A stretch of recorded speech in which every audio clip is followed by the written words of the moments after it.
I'm Jasper, I'm the owner of Yellow Glove Productions. Yellow Glove Productions is a video production company. We're based in Leicester, but we travel all over the world making incredible video content.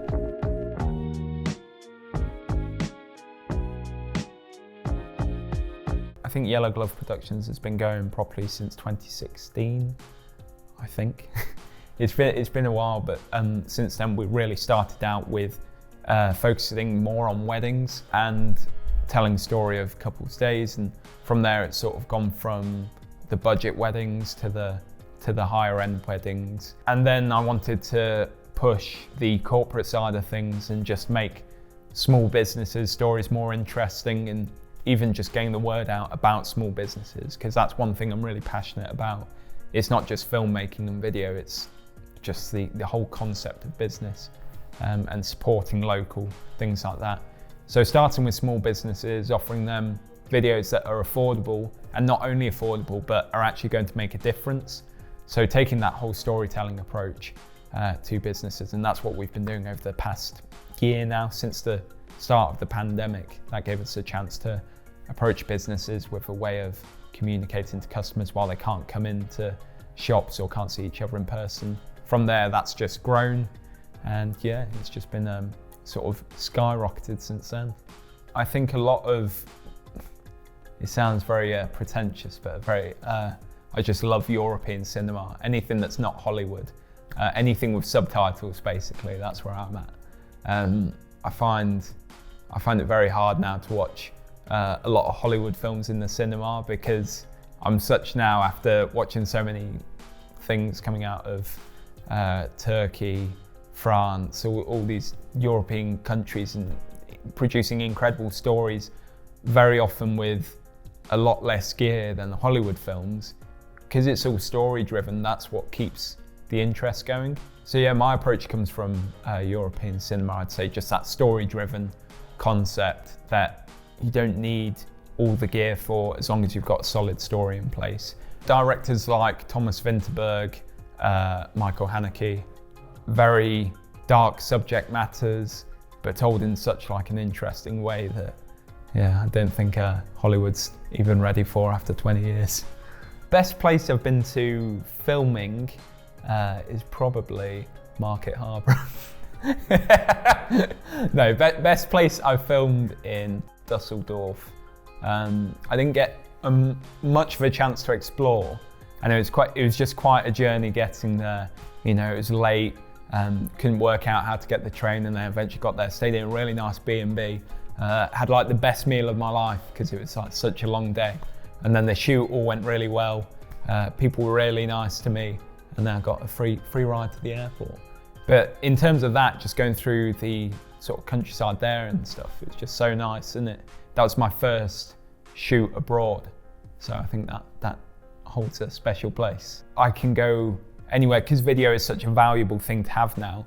I can approach a lot of places and say, I could do you a video, and in return this. I went out to Switzerland, and I've been to this gym before on a trial run, and it's honestly the most amazing gym ever. And I take a lot of what I've experienced in Switzerland in terms of customer service and how you treat someone interested, not just a customer, but who's interested in your product. You know, taking that across into the customer service we do. But I approached this gym that I've been to, and I said to them, because they weren't running this free trial offer anymore, I said, would you mind if I created some video content for you, and in return, you know, I can train for a week or two, whatever it was. And yeah, it all went ahead. And then because of that, I saw on the email chat, they really liked it, and there was something that they'd be looking to continue with in the future. But yeah, I think moments like that is just really cool, being able to create something. And that was with really minimal kit as well, you know, what I could fit in hand luggage. So I think it was just like 1 or 2 lenses, a microphone, there was just a clip on one, and I think that was it. Wasn't even able to bring a tripod across, but it's all handheld, but very story based as well. I think in terms of like how international connections come across and get made, stuff like LinkedIn is super powerful now, and as soon as you put video content out online, it's the internet is a really international place. It's not like the local Facebook group. You're out there for the world to see, and if you get the keywords right, or you get your SEO right, your video content strikes the right chord with someone in another country, halfway across the world, or just over the channel, then they're going to get in touch and ask you about what you do. Some people say start out with your phone and things like that, whereas I don't think the phone is the best approach, because it's your phone, you're using it for other stuff as well. So I think just get a semi-decent camera, get used from like MPB or something like that. Get a microphone, because story-driven, people talking is always really important. So get a decent lav mic, a decent camera, and then some basic, even if you can't get a small LED panel or a couple of LED panels off Amazon, just get an understanding of how to use lighting. So things like negative fill when it comes to putting someone by a window and maybe blocking out some of the sun so it doesn't fill the whole room. There's loads of stuff you can do where, like I said, I've walked into places offering a video in exchange for some membership somewhere, and all I've used is one camera, one lens, and a microphone, and it's been an eye-opener for the way they market their business. So what would I say to myself when starting Yellow Glove is probably buy even more lighting earlier. Something like that. I don't know, I think I wouldn't do anything different, essentially, because it's all quite a long learning process with video. Maybe just take advantage of people being around and like getting help with more creative projects, because I've done creative projects in the past, but it's finding like-minded people to do them with as well. It's always the hardest thing. So it's easy.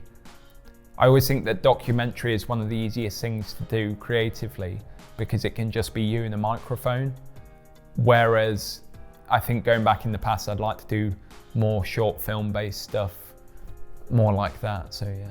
In terms of where we're aiming for 2022, we want to get something on TV.